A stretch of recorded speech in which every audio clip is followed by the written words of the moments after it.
એકવાર મહારાજ અમદાવાદ પધારેલા. અમદાવાદમાં સભા કરીને પ્રભુ બિરાજમાન, અને એ વખતે ડોસાભાઈ કરીને એક હરિભગત મહારાજના દર્શન કરવા માટે આવ્યા. વાત સાંભળવા જેવી છે. ડોસાભાઈ આમ નામ આપણને સામાન્ય લાગે છે, પણ જન્મે કરીને એ મુસ્લિમ હતા, મુસ્લિમ બિરાદર. પણ સ્વામિનારાયણ ભગવાનનો યોગ થતાની સાથે એમને ભગવાનનો રંગ લાગ્યો છે અને ભગવાનના બહુ સારા ભક્ત થયા છે. અને એમની એક સરસ ઘટના અહીંયા નોંધેલી છે. મારા સભા કરીને બિરાજમાન, અને ડોસાભાઈ મહારાજના જ્યાં દર્શન કર્યા, દર્શન કરતાની સાથે પ્રભુએ સમાધિ કરાવી છે. 8 અંગ જે કહેવાય, યોગના 8 અંગ, એ 8 અંગમાં સર્વશ્રેષ્ઠ અને સર્વથી પર અંગ જેને કહેવામાં આવે છે સમાધિ. યમ, નિયમ, આસન, પ્રાણાયામ, ધ્યાન, ધારણા, સમાધિ, આ 8 જે અંગ બતાવવામાં આવ્યા છે, દુનિયા હજી માત્ર પ્રાણાયામ સુધી અને આસન સુધી જ પહોંચી છે.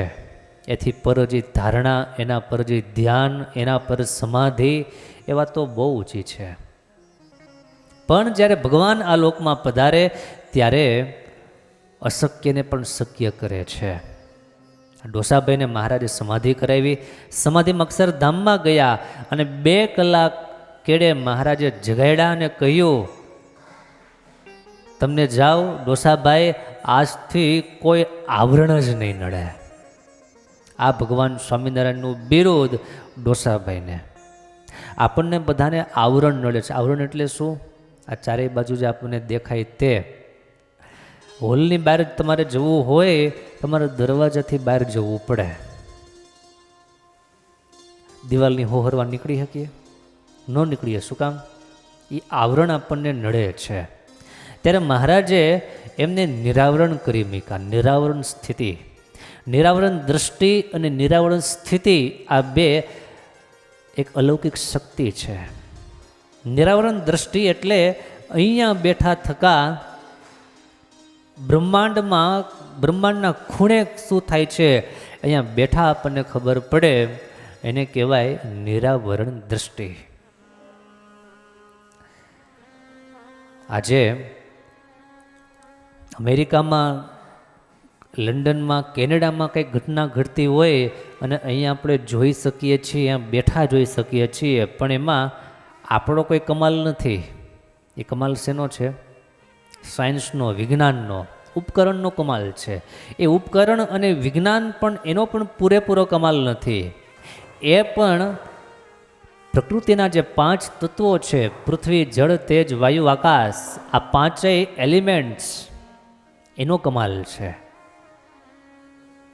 વૈજ્ઞાનિક ગમે તેટલા સારા હોય, પણ એને ન પ્રકાશ મળે, ન વાયુ મળે, તો એનો કયો પ્રયોગ કામ કરે?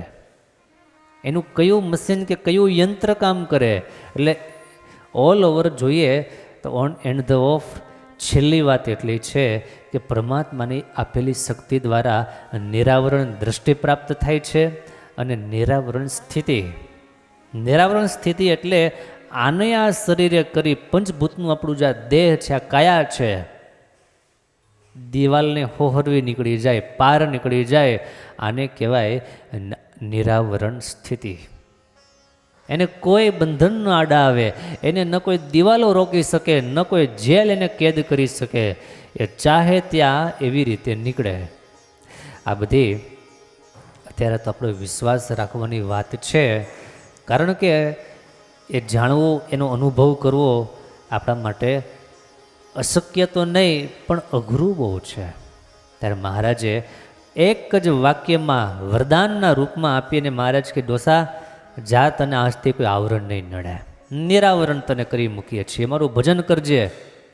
ડોસાભાઈ હંમેશા મંદિરે આવે, ઠાકોરજીની આચાર્ય શ્રી સંતો હરિભક્તો એના દર્શન કરે, સભામાં બેસે, ભજન કરે અને આવી રીતે આનંદથી જીવન પસાર કરે. એક દિવસ એનો બાપ આવીને એને ઘેર લઈ ગયા. મેળા માટે થાંભલા સાથે બાંધી અને ઘરને તાળું મારી અને પોતાને કામે લાગી ગયા. એક તો આખો ધર્મ જુદો પડે. હવે આ હિન્દુ ધર્મ, પેલો મુસલમાન ધર્મ. મુસલમાનની સ્પષ્ટ એવી માન્યતા કે ખુદા ક્યારેય આ ધરતી ઉપર આવતા નથી, અને હિન્દુ ધર્મમાં સ્પષ્ટ એવી માન્યતા કે ભગવાન આ ધરતી ઉપર જ્યારે જ્યારે જરૂર પડે ત્યારે ત્યારે આવે છે. કોઈને કોઈ રૂપે આવે છે, કોઈને કોઈ નિમિત્તે આવે છે. સંભવામી યુગે યુગે ભગવાનનું વરદાન છે, ભગવાનનું વચન છે કે હું યુગે યુગે આવીશ. યુગનો અર્થ ત્યાં સમય છે. જ્યારે જ્યારે સમય પડે, જ્યારે જ્યારે જરૂર પડે, ભીડ પડે જ્યારે ભક્તને, ત્યારે આવે છે શ્રી ધર્મકુમાર. ભીડ પડે જ્યારે ભક્તને અને ત્યારે આવે છે ધર્મકુમાર.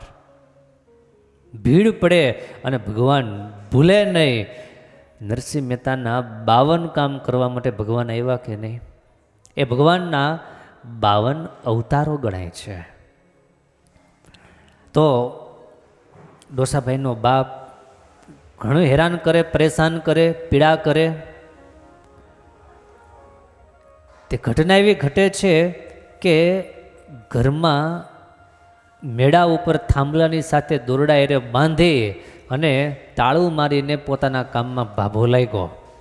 ડોસાભાઈ અંદર ભજન કરે છે, અને એમ કરતાં કરતાં ભજન કરતાં દેહ નીકળીને સુરત મંદિરે પહોંચી ગયા. આજે આપણે સુરત જે મંદિર છે એની અહીંયા વાત કરે છે.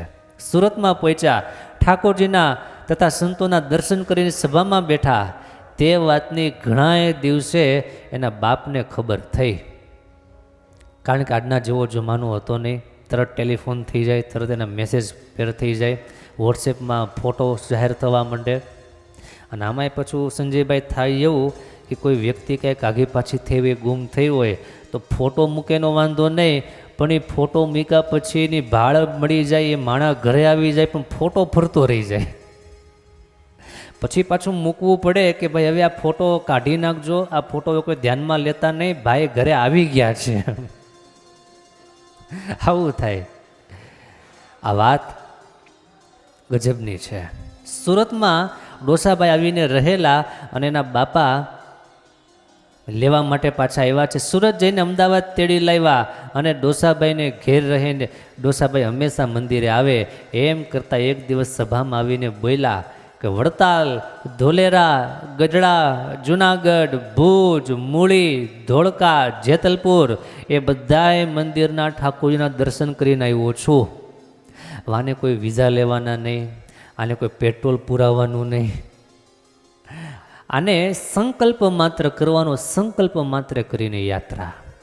કેટલી સારી વાત કહેવાય. સંકલ્પ માત્ર કરીને યાત્રા થઈ જાય. અને આવી રીતના ડોસાભાઈ આ બધા એ વખતે જે મંદિરો નિર્માણ થયેલા એ બધા મંદિરમાં દર્શન કરીને આવ્યા, અને બધા મંદિરના ઠાકોરજીના શણગારની વાત કરે. એ સાંભળીને સભામાં સર્વે આશ્ચર્ય પામ્યા. એક દિવસ ડોસાભાઈ ભજન કરતા હતા. એનો બાપ કહે છે, એલા ડોસા, તને કાંડું આવતું જ નથી? ત્યારે ડોસાભાઈએ બે હાથ જોડીને બાપાને કીધું કે બાપા, સ્વામિનારાયણ ભગવાને મને વરદાન આપ્યું છે કે તને કોઈ આવરણ આડું આવશે નહીં, માટે મને કોઈ આવરણ નડતું નથી. એમ? એનો બાપ કે કામ કર, હું તારી પરીક્ષા કરું તો કરો. તમે મારી પરીક્ષા નહીં, તમે ભગવાનની પરીક્ષા કરો છો એમ માનજો. મારા ઈષ્ટદેવની પરીક્ષા તમે કરો છો. એના બાપે નાતીલાને બધાને બોલાવ્યા. 5-10 જણા ભેગા થયા અને બહુ ઊંડો ખાડો ખોદ્યો. 2 માથોડા ઊંડો ખાડો ખોદ્યો, અને એમાં ડોસાભાઈને સુવડાવી દીધા, અને માથે મોટી પાઇટો ઢંકાવી, એના ઉપર ચૂનો ચોપડાવ્યો, અને આજુબાજુમાં માટી બધી નાખી દીધી, અને 2 જણાને ચોકી ઉપર રાખી દીધા, અને ઉપર ચૂનો લગાડી દીધો. ચારેય બાજુ ચૂનો, એટલે કે તૂટે છે કેમ નીકળે ખબર તો પડે. એવી રીતના બધી વ્યવસ્થા બધી કરી, અને જ્યાં ઘરે એના બાપા આવ્યા અને ત્યાં ડોસાભાઈ એને પેલા મળ્યા. સામે ચાલીને ડોસાભાઈ સામે આવ્યા અને ડોસાભાઈ કહે છે તમે દાખલો બહુ કર્યો પણ હું તમારી પહેલાં અહીંયા આવી ગયો. ભગવાન જ્યારે દયા કરે, ભગવાન જ્યારે કૃપા કરે ત્યારે બુદ્ધિ, શક્તિ, બળ એ કોઈ કામ આવતું નથી. સૌ આશ્ચર્ય પામ્યા. પછી એનો બાપ તેનું કાંઈ કહે નહીં અને તે તો હંમેશા ઘેરે રોટલા જમી અને મંદિરે જઈ અને ભજન કર્યા કરે. અને એમ કરતાં કરતાં કરતાં એક દિવસ ભગવાનની ઈચ્છાથી એ બદ્રિકાશ્રમમાં ગયા. ડોસાભાઈની વાત, તેના બાપે તેને બહુ ગોઈતા પણ હાથ આવ્યા નહીં. ત્યારે તે વડતાલ ગોપાળાનંદ સ્વામી પાસે ગયા અને કહ્યું, સ્વામી અમારો ડોસો દેખાતો નથી, તે મરી ગયો કે શું? ત્યારે સ્વામી કહે એ તો બદ્રિકાશ્રમમાં ભણવા ગયો છે. ગોપાળાનંદ સ્વામીએ જવાબ આપ્યો કે એને તમે ગોતતા નહીં, મરી બરી નથી ગયો, એ બદ્રિકાશ્રમમાં ગયો છે, થોડા દિવસ પછી આવશે.